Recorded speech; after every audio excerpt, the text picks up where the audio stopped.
Yeah, I remember vividly of my struggle. I remember barely graduating high school. Um, but I also remember once I got out and the freedom I had to just, be who I wanted to be and do what I wanted to do.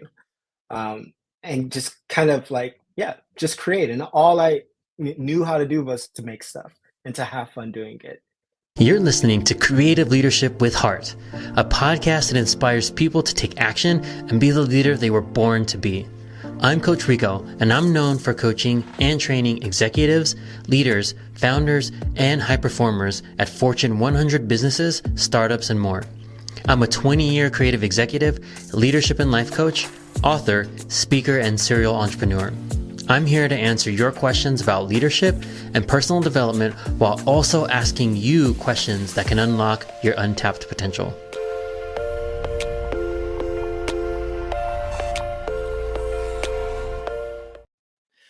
What's up, all? Welcome back to Creative Leadership with Heart.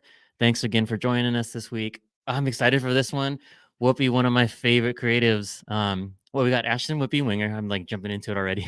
We got Ashten Whoopi Winger here. He's on the UXD team at Netflix. He's done work at Fox Animation, Snapchat, of course, Netflix, and then he's had a lot of his own business ventures, which I love, which maybe we'll get to talk about some of those things you've done in the past. But yeah, welcome. Thanks for joining us. Thank you for having me, Rico. It's a pleasure. Yeah. Yeah, like I said, I'm stoked again. So give people a little bit of background. Can you tell us a little bit about your journey yourself? What about creativity? When did that spark happen for you in life? And what made creative your calling? Yeah, so if we were to go back, what, 25 years ago, um, really creativity in, that world was introduced to me at quite a young age. My mom's a school teacher, but she was always within the arts, whether that's performing arts or anything like visual arts. Also have family who's, painters and digital artists as well. So I really got started within this world of being a creative, being curious very early. It was my form of play at a very young age. And it was my form of play and my form of escapism before I knew about it, because there was other areas that I struggled in, mostly school. So the areas where school didn't work out, I was always just being creative, whether that's, taking pictures, um, creating films. I was very fortunate enough to get access to the internet when I was 5. So having a computer, having access to the internet just opened my world up to so many different things, whether it's video games or modding in different servers or hacking Photoshop and putting my friends' faces on monsters. I was always just kind of tinkering around and really just exploring what else was out there, because there was a other side of my life that I struggled in and I felt like I just wasn't succeeding in as well. Yeah, can you tell us a little bit more about that? Was it the academics? This is something you and I have never really talked about before because we've Yeah. always geeked out on creative. Um, but yeah, can you tell us a little bit more? Like, what was that experience like for you, and how did it Yeah. push you into the arts? Yeah, absolutely. So, I mean, my mom's a school teacher, right? So I was kind of the complete opposite of the expectation of a teacher's son. Whereas, even from as early as I can remember, I just struggled in school, whether that's grades, just academically, just, paying attention. I was kicked out of school a lot. I think I've been kicked out of pretty much every school up until high school, and that's elementary, middle school, where I just struggle with focusing and struggle with just kind of like the task at hand of doing the traditional type of work. um, but my mom discovered pretty early on was like, hey, he might not be great at academics, but he kind of excels in this whole other area of art. You throw anything at him that's within the creative field, that's art, that's computers, then he could run with it. And this was the time where computers weren't kind of like the main thing. They were just on the rise, but we didn't see that as like an area of like, oh, if he knows computers, he's successful, or he's smart. It's just like, oh, he just likes to play games. But for me, I was just kind of introduced to so many different worlds of like, all right, I know how to create with computers. I know how to be a part of the different worlds and communicate with others, as well as even outside of just my computers. It's just like I was really into storytelling, and I think my first love was really just film.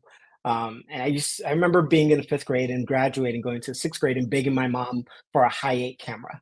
And I remember it was a Sony digital high eight camera. I was like, okay, can you please, like, for my graduation gift, I want this camera so I can film my toys and create stop motion animation. And that's me going into the sixth grade, very young. And luckily I got in, and that really opened a whole new world to me because, um, you know, teachers were calling my mom every single day saying that, Ashton isn't paying attention. He's not turning in homework. He's barely showing up to class. He's not really present. Um, but luckily, my mom being my biggest fan, was able to just take me under her wings and really guide me through, like, hey, this is an area you're really successful in. However, there's this whole new area of, the arts, whether that's music. I picked up the saxophone. I was in jazz band. I was in marching band. Whether that was performing arts, I used to be in musicals and dramas, and I've received scholarships for acting school and musical theater school and everything, or if that's just regular just art, and video and film and learning how to edit in Final Cut Pro and everything. And a lot of this was I've assumed this at a fairly young age, from like 10 to, onwards, and then I started to discover more tools, the Adobe Creative Suite and everything, and learning how to really create really fun stuff. And with the boom of YouTube and with the boom of just content very early on, I was able to kind of leverage that and use it to my advantage and show teachers, hey, like, yes, I can't do, 20 pages of whatever biology homework, but I can, create stories. I could create worlds. I could be as creative and teach and learn in a whole new way using these different mediums. Yeah, that's amazing. Like I didn't know that part, so I'm learning stuff about you right now, and it's crazy that like I don't.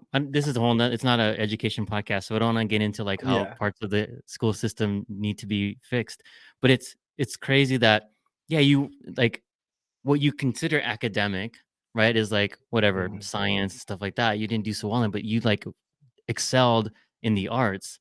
And that to me, it now that gives me a lot more. We'll talk more about it later on like why you excelled at so many different things and why you got into so many different things, Mhm.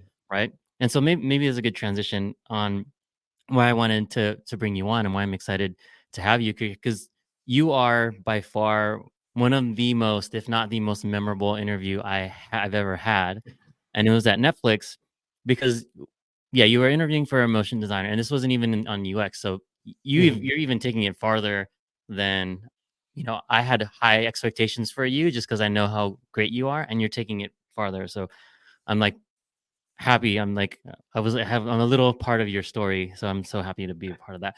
But yeah, we're having this interview, and it was going fine, right? Like it was Mhm. your normal interview. Like, what are your goals? Like show me some of the work you did.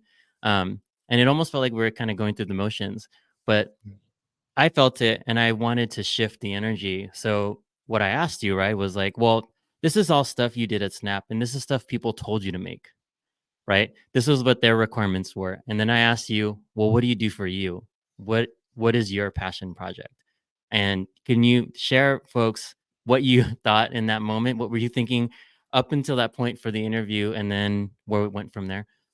Yeah, absolutely. And just to, like, take a even like a little step back, that was my last interview. Prior to that, I believe I had maybe four other interviews. So I was meeting with the team, I was meeting with your peers, and just like going back and forth. And I think this was like maybe like the fifth interview of just like meeting everyone and pitching myself and just showcasing my work. And I felt like you were the final boss of this Of the game. interview. Yeah, um, because yeah, I had went through the motions and I showed you all my work. I had prepared a deck of like my Snapchat work, um, and a lot of that work was like very like conceptually new. It was also utilizing new technology like augmented reality, mixed reality, and all that stuff.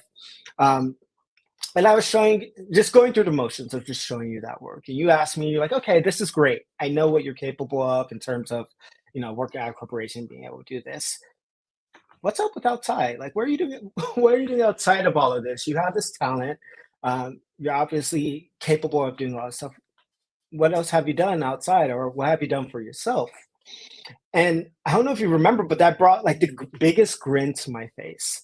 And I remember it vividly because it was one of those moments where I was just like, finally, finally, I know like all the hard work that I've done outside of work, that I've done for myself, is finally paying off in this moment. Because this is the work that I've kind of used to kind of bet myself on. Um, and this was kind of like the riskier area in terms of my work, not necessarily, um, not necessarily, you know, I was doing it for a job. I was doing it truly for myself. Um, and I had the biggest smile. I was like, "Say less." I'm so happy you have you asked this question because I have so much work.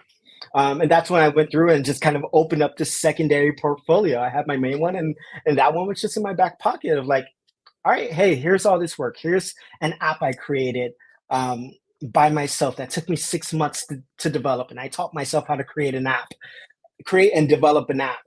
And then also here's like this gallery I did out in London where I created all of these arcade machines in collaboration with Vans. And here's a music video I directed for Snoop Dogg, and another music video I directed for Glass Animals.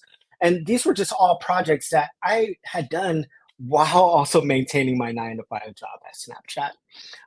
But I was proud of that work. I was proud of that work because I knew it came solely from me, whether I was directing, creative directing, or developing. Um, but this type of work was like truly from myself, and I never expect to really use it to gain leverage or to get my foot in the door at a company like Netflix. I felt like I had to kind of fit a mold, and I had that work ready in order for me to fit that mold and to get my foot in. But this type of secondary work was kind of like, this is what I do in after hours. This is what I like when I come into work late. This is why. It's because of this work. Yeah. And yeah, it brought the biggest smile because it was just a moment of just kind of like, just like, it was just a moment of me being like, thank you. I'm very grateful. And also just like, I have it here and it's finally paying off. Whether I got the job or not, it's just a moment where I was just like, yes, I have it. And here you go. Yeah, I mean, that I remember that smile because yeah, what you were showing me was good, the Snapchat stuff, but that moment's like really what I look for on folks on my team, like with the creatives, are just pure people that are really passionate and love storytelling, right? And Mhm, so when people when you have to do stuff at a job, it's great, right? But it's almost like this is what you're kind of required to do. But the fact that you live, breathe, eat, like to your soul, tell stories and you use any medium to do it. You use mobile devices, you use videos, you use live activations, you use so many platforms to tell stories. Like you didn't have to sell me on anything. I just knew your abilities, right? And if someone could tap into that and like nurture it, dude, like you have like all the potential in the world, and you're realizing that. Like I just kind of, I always use this. Good leaders open doors, and it's up to people to walk through them. Like I can't make people walk through them. You like jumped through it. You like kicked through it. You did everything and more. And like that's what you look for in a candidate. So like I coach a lot of designers and executives and stuff. And there's this thing that they like, oh, I need to tell them what they want to hear. I'm like, no, you don't.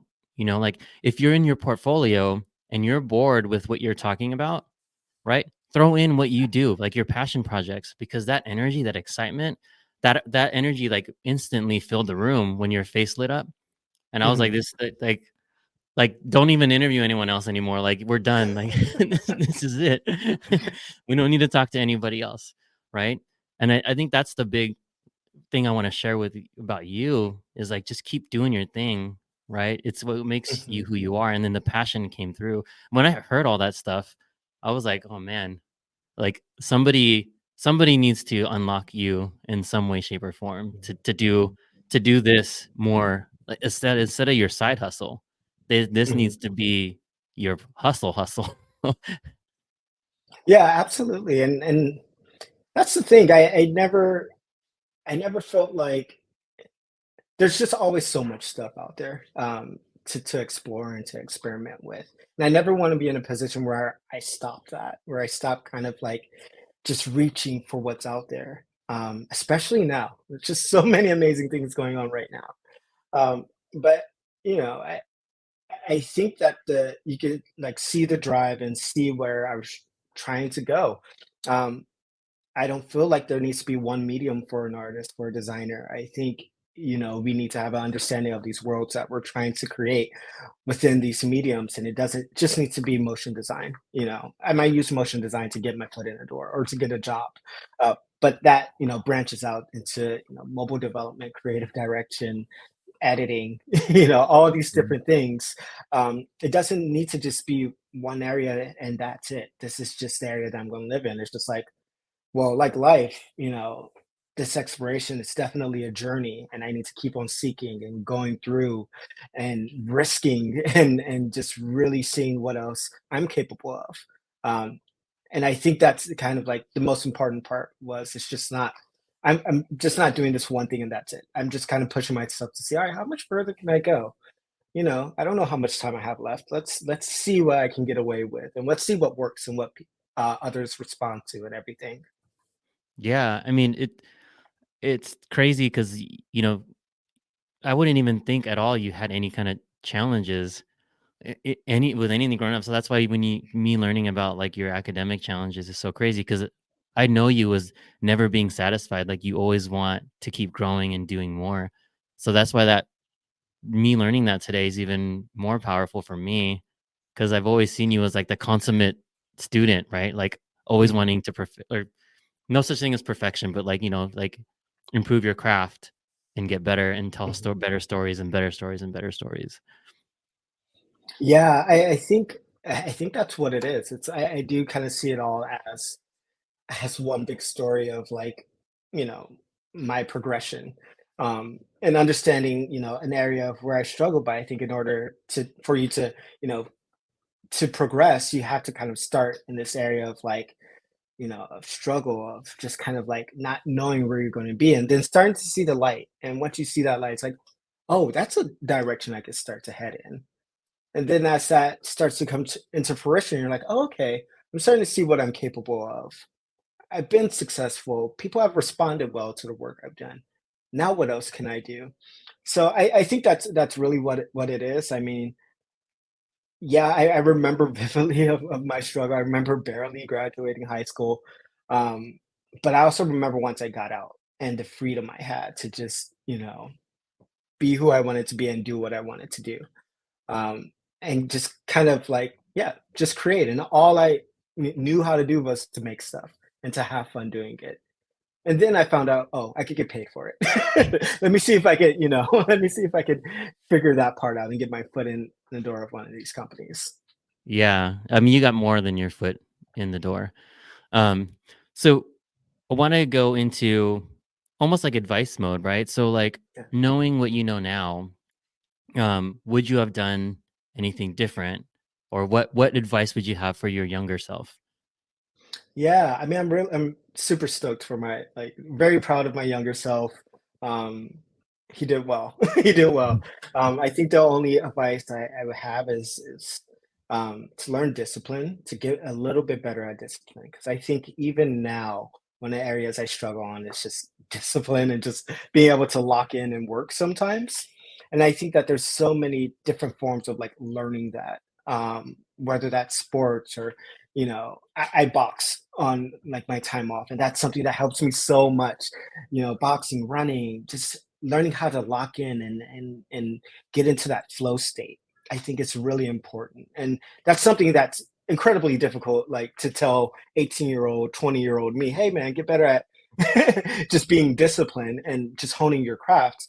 But I think as I got older, I start to realize, all right, there was a lot of time that kind of went by of you just either lingering or trying to figure things out instead of just locking in and focus. So I think that would be kind of like, the first bit of advice.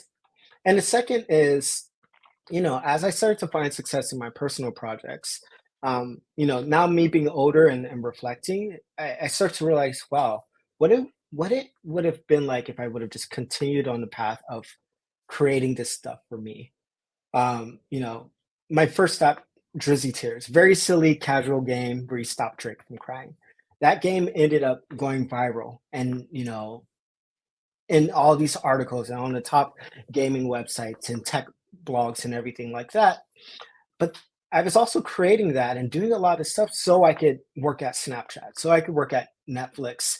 Um, because once I got the job at Snapchat or Netflix, I kind of just was like, all right, that's it. Like, job is done on my personal project because it got me in. Where realistically, I wish I kind of like was able to be like, hey, no, this is successful. Like, you could keep on going with your project and worry about getting landing a job later. But I think at the same time, I've always had this little bit of a chip on my shoulder of me being like, look, you didn't go to college. You barely graduated high school. The fact that you're able to get a job now, and think this is maybe like 10 years ago where everyone's like, you need a college. You need, to be able to go to these schools in order to get into tech or to be successful. And my mom was a school teacher. So having all of these things in my head, it's just like, if you have an opportunity to to get a job, one of these things, then go for it. So so that's what I did. But I think looking back, I would tell myself to just continue a little bit more, have a bit more fun with the projects you're doing, because you're already successful, and you already have a great response. You've done projects that that have performed better than a ton of apps on their first day, um, and that just have much more of a bigger impact than other apps have. So I think if I was my mentor, I would tell myself that just continue on, be a bit more disciplined, and yeah, just have fun with what you're doing. Not saying I didn't have fun, but continue to have fun with what you're doing. Yeah, I mean that passion that you brought in, it's like, like keep following that, right? Speaking of mentor, well, and the other thing, right? Like I, this one hasn't gone out yet. The other podcast might go out uh, before this or after this. But I was talking to someone about like college nowadays, right? Like, um, dude, there's a lot of people that are on our team that didn't graduate college, and people would be surprised, like, what, you had like how many people that didn't graduate college working at Netflix? I think maybe even some people at Netflix might be surprised about how many people our team hired that didn't have college degrees. But like, I don't want to say college is overrated, but like, if somebody has a talent and the drive to do it and not have like a college education, but still is like grinding at it and perfecting their craft, I would almost, I would much rather choose that, right? Because it showed like, one, how bad they want it, right? Because college isn't for everybody. One, there's like a financial burden for some people. Like, there's just other things that might not make college possible. But if you stick with it and you keep doing it, that shows me how bad you want it, how much you love doing it. Right. And then just the talent, right? Like, you can't teach talent. Um, you can teach concepts, frameworks, you can teach like basics, like the rule of thirds and like that kind of stuff, perspective and all those things, but you can't always teach the way to put all those things together. Right. And so, yeah, to reiterate, right? For me, college, like, it's good for what it is. Mhm. I'm not doing anything that I learned in college, just to let everybody know. I have a college degree. I have a degree in PR, right? And I had nothing to do. I was doing Mhm. um, like creative work. I was doing like UI work, product work. PR didn't really help me with any of that stuff. Um, and when people were getting MBAs, I was working because I would much rather do it than learn about someone else who did it. And that's Mhm. like what you did. Like, you were just like, no one needed to show you how to use Adobe and all these things. You were just like, dude, I'm gonna figure this out.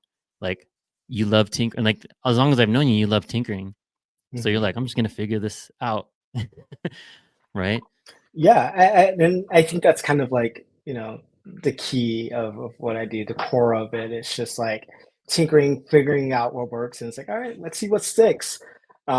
And I've always kind of like just enjoyed seeing like, all right, well, I'm just gonna either do it until someone tells me no, or it opens the door or whatever, because that's how I kind of learned. My mom, always kind of like told me to like think like a scientist. Um, and that has been kind of ingrained in me, because it's just like, yeah, you have to experiment. You have to drive your curiosity. You have to be ambitious. Um, because there's just so much in what you see that's right in front of you. There's so many ways to push different concepts and so many different ways to explore them as well. And I think there's so much you could get from college. I think it's amazing, but to your point, yes, the opportunity just doesn't present itself to everyone.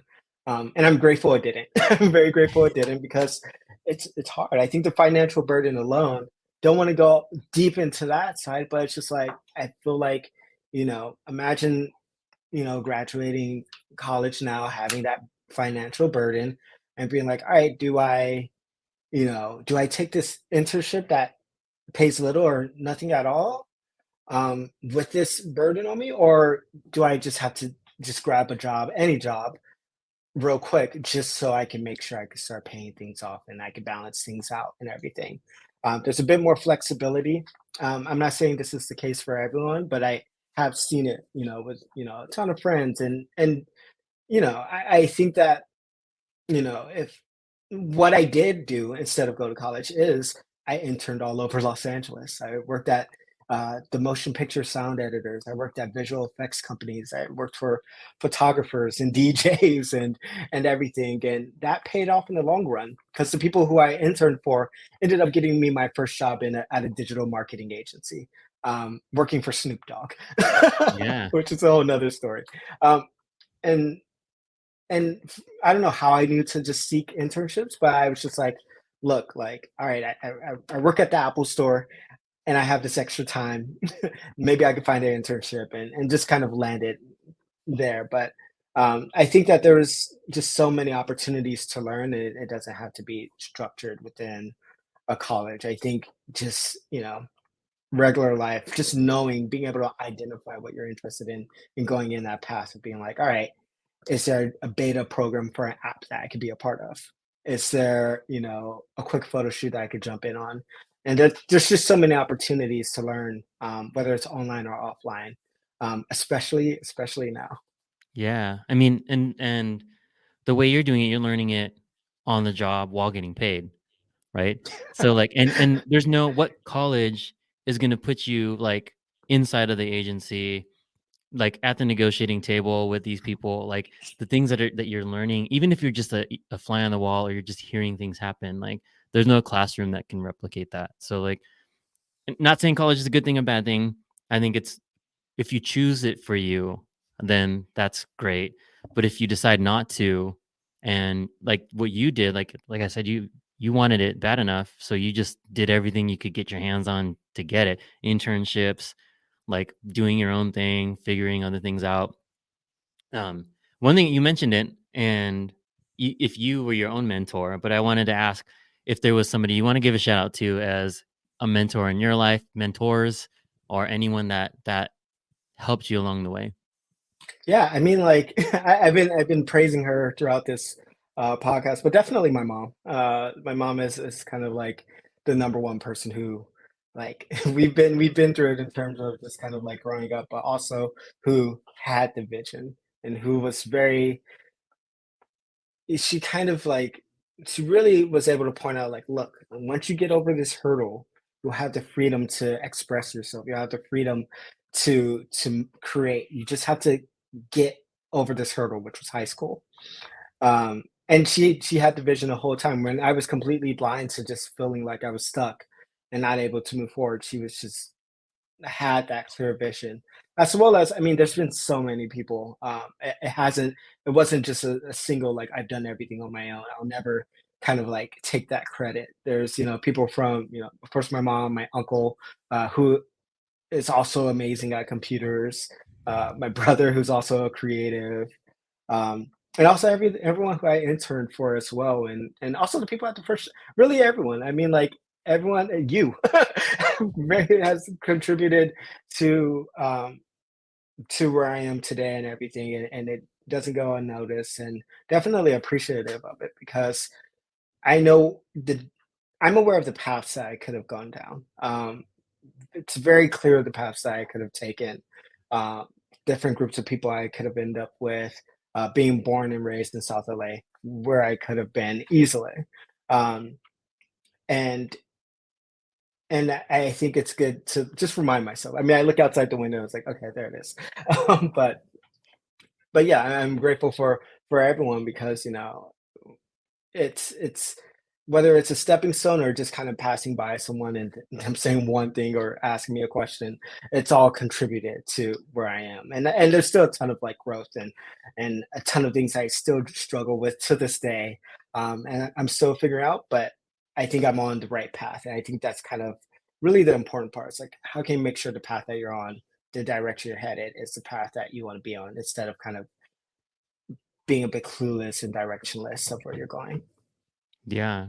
I love that. Like we are people who were mentors for me, sometimes maybe didn't even realize it. Yeah. And some people who had maybe bad experiences for me were mentors in another way of like teaching me the things I didn't want to be, right? Mm. So like I love that how you're yeah, we kind of are sums of the people around us, right? In the way we want them to like impact us. So we could take bad things, sure, but we choose to follow the things that feel right to us, and it kind of makes us who the people we are today. So yeah, I even though I do sometimes call out specific mentors, I love that from you. It's like everybody along the way has given me something, whether they know it or not, whether it was good or bad. I got something from everyone. Yeah, and I think it's important to be in a mindset of like, what can I learn from each person I meet? Um, Whether it's like a wealth of knowledge or just a quick quote or just something just from their normal behavior. I think that there's something to connect and learn with from everyone that you meet, and I think that's important. It's like, all right, how can this contribute to my personal growth and what I want to do, whether that's professionally, creatively, or just something that just helps my overall character. What can I learn and do from just learning from everyone that I pass by? Yeah.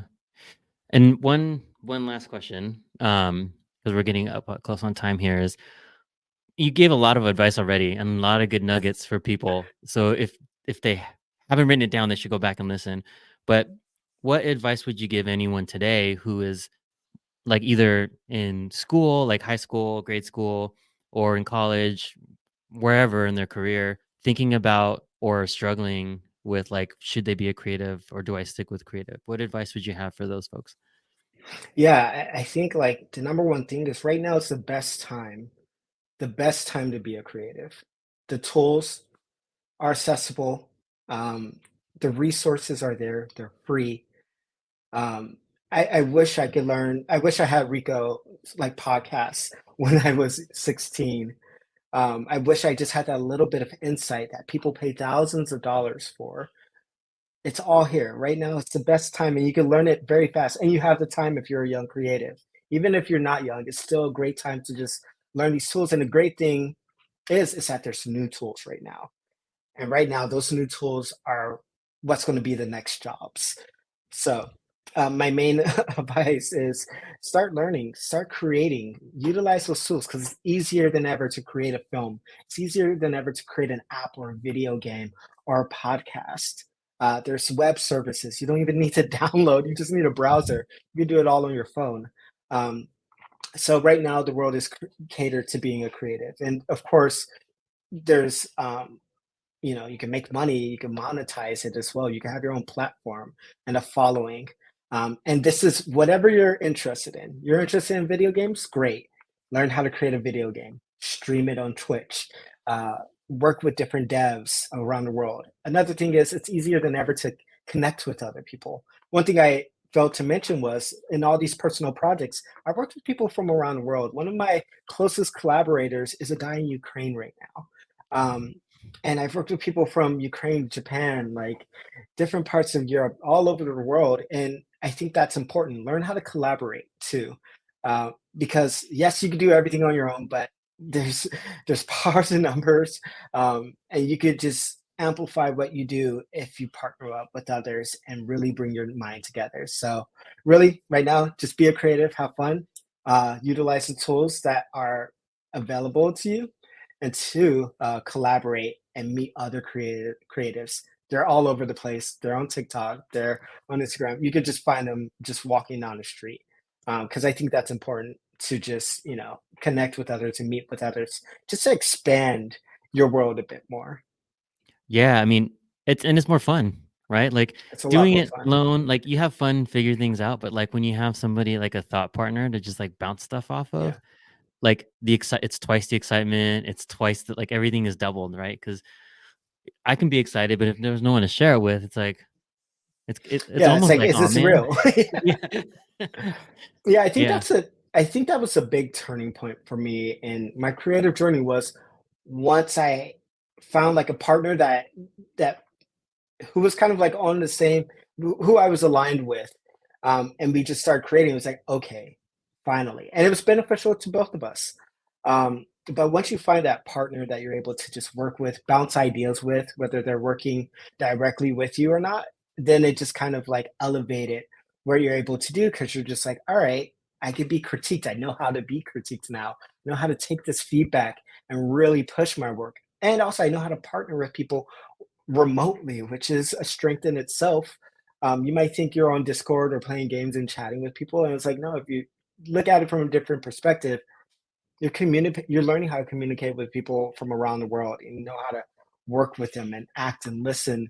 Um, and I think that's a strength because it's like, 10 years ago, 20 years ago, like communicating with someone in Japan wasn't really realistic, but but Yeah. now it's just like, oh, I could just connect with you. We understand, this game or whatever we're trying to create together, and we know how to communicate in different ways, whether that's within a language or if that's with a tool or platform. There's so many ways of communicating as well. Yeah, that's fantastic. So collaboration, and I don't want to say it for you, but it's almost like the golden era because you have access to so many things, right? Yeah. You have all the tools, and with AI and automation, they're making the tools so much lighter weight and simpler and easier to Mhm. use, right? And I want to ask you now, maybe we'll have you back and because I would love to hear your thoughts on AI, but let's not get into it now because we'll go on for like another hour. All good, all good. Yeah. And yeah, so collaboration and like the golden era, like you have so much access to tools, information, classes, Mhm. learning, whatever. YouTube is like the endless like education Sure. tool if you use it the way you if you use it the right way, right?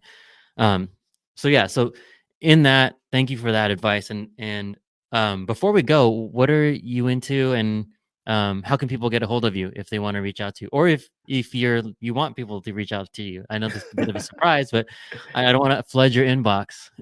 Yeah, I mean, you can reach out to me on LinkedIn. I think that's the best. I apologize in advance if I'm either slow to respond or don't respond. I'm just going to apologize now. And if you do reach out, just be persistent. Just it's okay to contact me more than once, and everything. That doesn't bother me. I did the same thing as well. So yeah, I would say LinkedIn. I think it's like linkedin.com/Whoopi. Or if you just want to search me as Whoopi, my name Whoopi I'll put Winger, you can find me I'll right put the link there. in this. I'll put the link in the show notes, so then it will be Yeah, easy. Yeah. yeah. Please feel free to contact me. And yeah, what things am I looking out for? Was your other question? Just anything you're into that you want to share, like that you've been thinking about, even. Yeah, I mean, like I think AI. You'll have to bring me back. I think AI is very exciting, but really just these lightweight tools that allow you to create. Whether that's things like CapCut, which is a mobile, editing app, or if it's just things that allow you to create stories or to write or anything. Like all these AI tools are truly amazing, and right now they're free. So I think that's what really grasped my attention. And yeah, just really playing and just trying to discover what else is out there. Yeah, absolutely. Well, thank you again, Whoopi. I'm definitely, if you're down, I'd love to just talk AI with you. Let's do it. Um, because I think that's going to be a super edge. Because I'm an AI optimist Yeah, if used absolutely. properly, right? Yeah, It can do a lot of bad things, but let's save that for the next time that we talk because I think we will have a great discussion there. Um, but yeah, thanks again for taking the time to join us. Ashton Whoopi Winger, UXD Netflix. If you want to reach out to him, remember reach out a few times. We won't bother him, and his links in the show notes. Awesome. Thank you so much, Rico, for having me. It was great catching up with you, and I'm so grateful I was able to share my story with you and your audience. Yeah, thank you. The pleasure was mine for sure. All right, we'll see you next time. Thanks for listening to this episode of Creative Leadership with Heart. If you enjoyed the show, please like and subscribe. If you're ready to make huge, lasting change in your life, then what are you waiting for? What will your life look like if you took action today? What would it look like if you didn't? If you're serious and you're ready, book your free strategy session today and let's make your future a reality.